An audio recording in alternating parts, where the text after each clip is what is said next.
We're back now with our Sunday Politics panel. Susan Page is USA Today's Washington bureau chief. Reihan Salam is executive editor of the National Review.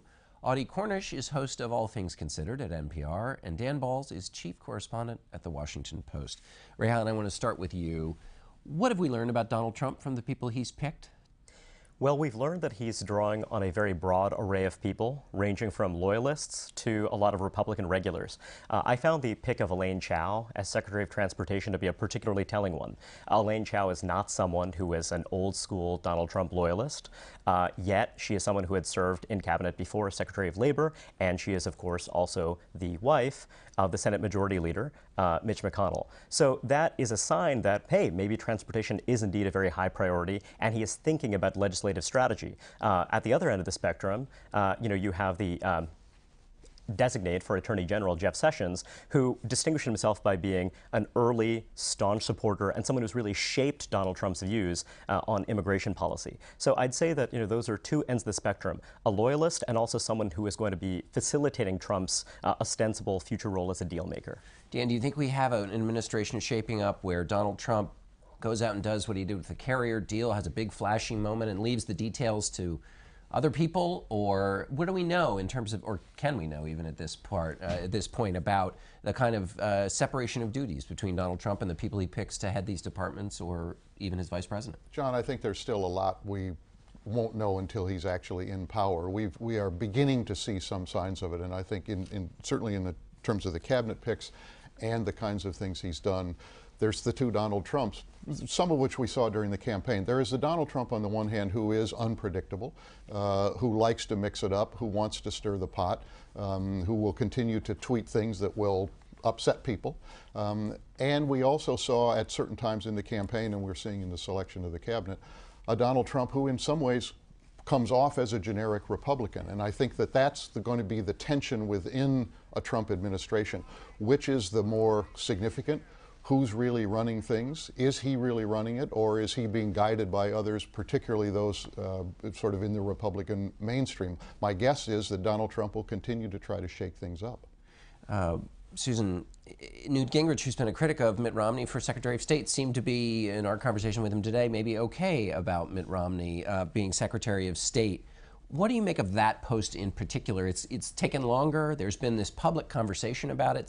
Sometimes it seems like messages are coming to Donald Trump from his staff through the televisions.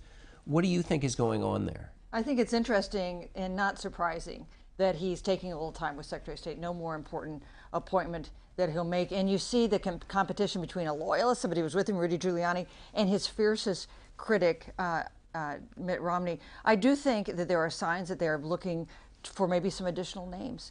And one name I've heard is John Huntsman, the former ambassador to China for Barack Obama, a guy who ran for president himself, not so successfully, for the Republican ticket, but someone who was never part of the Never Trump movement, has some foreign policy experience. So I wonder if they're having, maybe the standoff between Giuliani and Romney has created an opening for a third person to walk through, whether it be Huntsman or Bob Corker or someone else. Audie, one question I wondered about was, I asked Reince Priebus about this claim Donald Trump made about millions of votes being cast in California. And the reason I asked is there's no evidence of that. And yet Priebus was in the position of basically defending his boss in that case. But going to Dan's point about the two different Donald Trumps, how does the presidency accommodate this when the president says things? I thought the point about the two different Trumps was interesting because the Trump I'm seeing most is like the one we know from The Apprentice. I mean, like, the cabinet process feels like a reality show. You've got these people traipsing in and out. In fact, it's more like The Bachelor. Like, somebody's going to get a rose. You have that photo of Romney at that romantically lit dinner, which looked very awkward. And at the end of the day, somebody is going to get tapped.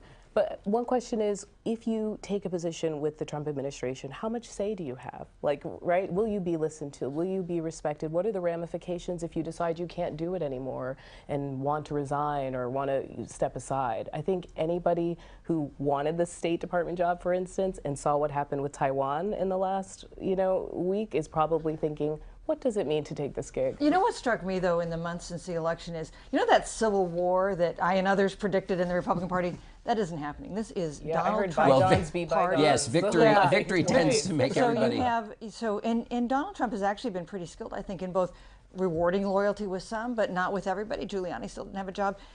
Not forgiving everybody maybe, but forgiving some of the people who were pretty critical of him during the campaign. This is Donald Trump's party. This is Donald Trump's administration. And while he's somebody that we can see already is willing to delegate, especially to Mike Pence. Mike Pence has emerged as a really powerful figure.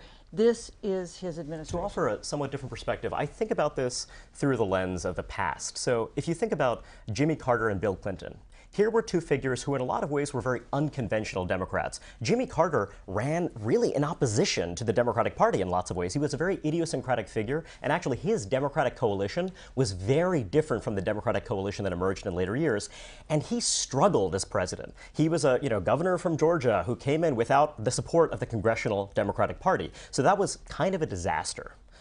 At least some would say. If you look at Bill Clinton, it was a very different situation. Bill Clinton ran as a populist, as a new Democrat. The trouble is that there were no new Democrats. There were no actual cadres. There were maybe 15, 20, 30 people. So he could not actually staff his administration with people who represented his particular worldview. He wound up staffing it with some retreads from the Carter administration, a lot of fairly conventional liberals, and then there was a fight in the party, but basically he wound up being not a populist Democrat, but you could say a bit of a Wall Street Democrat. It was Robert Rubin who defined the Clinton presidency. So similarly with Trump, you can imagine a scenario in which, like Jimmy Carter, he kind of fights tooth and nail against his party. You can imagine another scenario in which he essentially gets assimilated to the kind of power brokers of his party, and then maybe there's a third case, but the problem with the third case in which he advances his distinctive nationalism and populism, the problem with that third case is that you need cadres. You need actual Trumpists in order for that to happen. And maybe Steve Bannon isn't a Trumpist, maybe there are a handful of other people who are Trumpists, but it's not really clear that he has the people to staff those 4,000 jobs in his administration to advance that distinctive perspective. So I see the Clinton scenario or the Carter scenario as the two things that work right now. Unless his perspective is whatever works at the time, and then everybody's just trying to get a result, and it's not a specific result. Yeah, and that could be, okay, you're just given to the power brokers of the party. Well, let me ask you, Audie, about this deal that Donald Trump worked with Carrier this week. He said he was going to punish them, but they got $7 million in tax breaks. What did you make of this at the end of the day? I think it's interesting that Trump has rejected the kind of checklist that Republicans have. I think, Dan, you've written about this, like him being kind of independent, and therefore he doesn't have to do the free market, can't do that, right? So all of a sudden that's okay. And I think maybe we could see, or I think the thing I'll be looking for is, will that change the atmosphere for corporate decision making? If you have a president who is not constricted by all of those kind of party dynamics, that creates some uncertainty, and who knows kind of how they could take that going forward. What do you think, Dan, about this? Are we going to see Donald Trump basically, is this the model for his presidency, these kinds of high-profile, hands-on, but in a limited way? Well, Donald Trump is a showman, and he likes to create these moments, and we've seen him do it throughout the campaign. And I can't imagine that, given his age and his experience, that he's going to fundamentally change the way he approaches this new job, even though it's totally different than anything he's done. I think on the issue of the Carrier case, the question is, what signals does that send outside of that particular episode?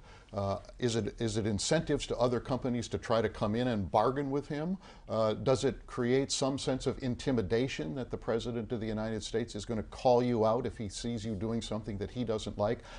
I think that everybody is going to be making judgments based on a handful of symbolic but real things that he does early on in his tenure, and they will begin to calibrate how they deal with him from there. It's fascinating to see the opposition, because on the one hand you have Larry Summers, very prominent Democrat, who's saying that, hey, this isn't the rule of law, this isn't free market. And of course he never mentions that people said the same thing about the auto bailout, right? And then you have Bernie Sanders saying, this isn't punitive enough, this isn't hard enough on the corporations, it's just a huge giveaway. So wait, which is it going to be?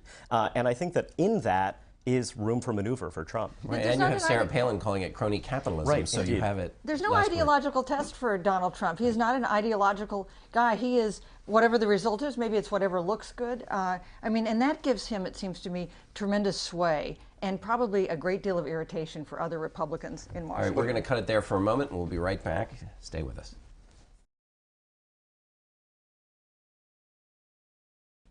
And we're back now with more from our politics panel. Audie, I want to ask you about Nancy Pelosi was here, the Democratic leader, reelected as a Democratic leader. She said she respects the office of the presidency. A lot of Democrats I talk to they say not my president. They want a tougher fighting against Donald Trump. How do you think that gets worked out? I think that's why she is back as leader, right? I mean, basically, there are lawmakers in that caucus who said we want somebody who is prepared to do the legislative battling we need to run defense for the next 2 years, and she knows how to do that. I know that that was looked at purely through the lens of like elections and what does this mean for the whole party going forward, but I actually think some of that was about just like what is our defense going to be against this unified Republican government and therefore Donald Trump. But Susan, what do Democrats do when they're looking for their new vibrant voice of rescue that's going to keep this from being a coastal party that keeps losing in those percentages I talked think about? Democrats are just in a world of hurt at the moment, and they're reduced to one tactic. Their one piece of leverage is the Senate filibuster. That doesn't say much for a party. If you've lost the White House, the House, the Senate, you're going to have a Supreme Court that's going to be less friendly. You've lost all these state legislatures, which may be the most serious thing. Democrats face a world in which they've been hollowed out. They have not have people in the pipeline move up as Republicans have so skillfully done for the past 20 years. So they need to address not only the geography of their party, but also building back lower ranks of their party, state legislatures, statewide elected officials, so they have more possibilities to move into the top ranks. One of the ways, Dan, that this is showing itself, the combat or the conversation of the Democratic Party, is in looking back at the Clinton campaign and the way it was run. You were a part, as Susan was, of the Harvard campaign managers, where the managers for all the campaigns get together. There was a real clash between the Trump forces and the Clintons. What happened, and what does it mean? Not so much what happened, but does it mean anything larger? Well, I think it means that this campaign has left this country in such a kind of a raw state of emotion about the outcome. The outcome was a surprise, I think, a big surprise on both sides, I think it's fair to say. And the Clinton team, reflecting both the sense of devastation, had some things they wanted to put out on the table, critical of the way Donald Trump ran the campaign. The Trump campaign, I think, because perhaps that they didn't get the popular vote, they think they are not getting the respect that he deserves for having won a campaign that almost nobody said he could win. And so neither side seems to be really prepared to make the real steps to try to bring about reconciliation. People said this at the day after the election. Donald Trump did it, Hillary Clinton did, President of the United States did, all said the right words. But underneath that, you've got a country that's still roiled by this. There's lots of people nervous. There's lots of resentments and grievances on both sides. And that afternoon session at Harvard on Thursday afternoon, it just boiled over. And of course, you're too modest to say you were the moderator of that session. You said afterwards that you needed a fire extinguisher. And the question is, what is there that could happen that could put out these fires that are really still raging even a month after the election? Explain, Susan, though, what the fire is to people who weren't there. I mean, is the central nature of it? Well, I think on the one hand, the Trump people still pretty resentful about a lack of respect, as Don said, and the Clinton people arguing that they won by appealing to the darkest forces in American politics, and that was the ignition point for the fiercest exchanges that they had. But we've gone to these forums before where it's not like they're friendly and love each other. It's that they're pretty civil to each other, and that sense of civility was not apparent really on either side. To get us back to the Democrats for a moment, I'll just say that there is a fire within the Democratic Party too, and there's a process through which the Democratic Party is always learning and relearning certain lessons. The big thing is that the Democratic Party is the big city party. It's the urban party. That is a huge advantage in some respects. It means that you have resources. It means that you have lots of cultural capital as well. But the tricky thing is that our political system is stacked against an urban party. When you want to win seats in the House of Representatives, and forget about the Senate, you need to be able to win some suburban or rural voters, instead of just stacking up all of your voters in big cities. That's just a fundamental challenge. And so what Nancy Pelosi managed to do, what Howard Dean and other folks managed to do, is let's find Democrats who can win in these rural districts. Let's manage to do that. The thing is that the fire in the party is that urban fire of moving the party away from that. Hillary Clinton co-sponsored legislation to punish flag burning with a year in prison in 2005. Although Donald Trump wants to punish people for it too, but we'll have to end it there. Thanks to all of you. We'll be back in a moment.